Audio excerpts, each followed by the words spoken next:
अस्सलाम वालेकुम। अच्छा जी, मावां भैणां सारें ਦੀਆਂ ਸਾਂਝੀਆਂ ਹੁੰਦੀਆਂ ਵਾ। ਇਹਨਾਂ ਦੀ ਇੱਜ਼ਤ ਹਰ ਮੁਆਸ਼ਰੇ ਦੇ ਵਿੱਚ ਕੀਤੀ ਜਾਂਦੀ ਹੈ। ਜੰਗਾਂ ਦੇ ਵਿੱਚ ਵੀ ਔਰਤ ਦੇ ਉੱਪਰ ਹੱਥ ਨਹੀਂ ਚੱਕਿਆ ਜਾਂਦਾ।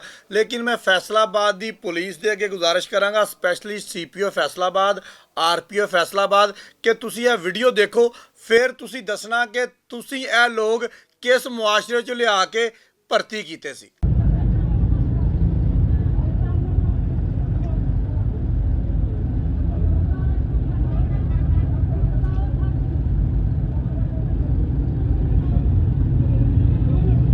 ਓਏ ਇੰਨਾ ਜ਼ੁਲਮ ਕਿ ਤੁਸੀਂ ਕਿਸੇ ਦੀ ਮਾਂ ਭੈਣ ਧੀ ਦਾ ਇਹਤਰਾਮ ਹੀ ਨਹੀਂ ਕਰਦੇ। ਮਤਲਬ ਕਿ ਵਜ਼ੀਰ ਆਲਾ ਪੰਜਾਬ ਮਰੀਮ ਨਵਾਜ਼ ਕਹਿ ਕੇ ਥੱਕ ਗਈ, ਨੈਵਰ ਅਗੇਨ, ਨੈਵਰ ਅਗੇਨ ਕਿਸੇ ਖਾਤੂਨ ਦੇ ਉੱਪਰ ਹੱਥ ਨਹੀਂ ਚੱਕਿਆ ਜਾਏਗਾ। ਇਹ ਉਹਨੇ ਆਮ ਬੰਦਿਆਂ ਵਾਸਤੇ ਕਿਹਾ ਸੀਗਾ। ਕਿਆ ਜਿਹੜੇ ਲੋਕ ਤੁਹਾਡੀਆਂ ਇੱਜ਼ਤਾਂ ਦੇ ਮੁਹਾਫਿਜ਼ ਨੇ, ਜਿਹੜੇ ਲੋਕ ਤੁਹਾਡੀਆਂ ਇੱਜ਼ਤਾਂ ਦੀ ਹਿਫਾਜ਼ਤ ਦੇ ਪੈਸੇ ਲੈਂਦੇ ਆ, ਉਹ ਜਨਾਬੇ ਵਾਲੀ ਤੁਹਾਡੀਆਂ ਇੱਜ਼ਤਾਂ ਨੂੰ ਇਸ ਤਰ੍ਹਾਂ ਲਤਾੜ ਰਹੇ ਆ ਕਿ ਇਨਸਾਨ ਪਤਾ ਨਹੀਂ ਕਿੱਥੇ ਚਲਾ ਜਾਂਦਾ ਵਾ। ਇੱਕ ਮਿੰਟ ਵਾਸਤੇ ਤੁਸੀਂ ਸਾਰਿਆਂ ਨੇ ਸੋਚਣਾ, ਆ ਸਾਡੀ ਭੈਣ ਵੀ ਹੋ ਸਕਦੀ ਆ, ਸਾਡੀ ਧੀ ਵੀ ਹੋ ਸਕਦੀ ਆ, ਕਿਉਂਕਿ ਮਾਵਾਂ ਭੈਣਾਂ ਧੀਆਂ ਸਾਰਿਆਂ ਦੀਆਂ ਸਾਂਝੀਆਂ ਹੋ ਸਕਦੀਆਂ।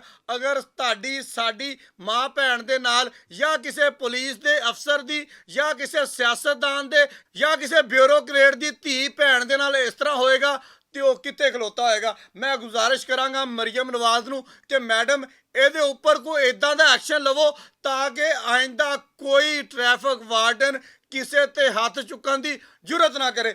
ਇਸੇ ਤਾਂ ਜਨਾਬ ਫੈਸਲਾਬਾਦ ਦੇ ਵਿੱਚ ਇਹ ਗੱਲਾਂ ਦੱਸ ਕੇ ਮਰ ਗਏ ਆ। ਕਦੀ ਟ੍ਰੈਫਿਕ ਵਾਰਡਨ ਜਨਾਬੇ ਵਾਲੀ ਰਕਸ਼ੇ ਵਾਲੇ ਨੂੰ ਕੁੱਟਣ ਲੱਗ ਜਾਂਦਾ, ਕਦੀ ਮੋਟਰਸਾਈਕਲਾਂ ਨਾਲ ਕੁੱਟਣ ਲੱਗ ਜਾਂਦਾ। ਅੱਜ ਤਾਂ ਜਨਾਬੇ ਵਾਲੀ ਅਖੀਰ ਹੀ ਕਰ ਦਿੱਤੀ ਆ।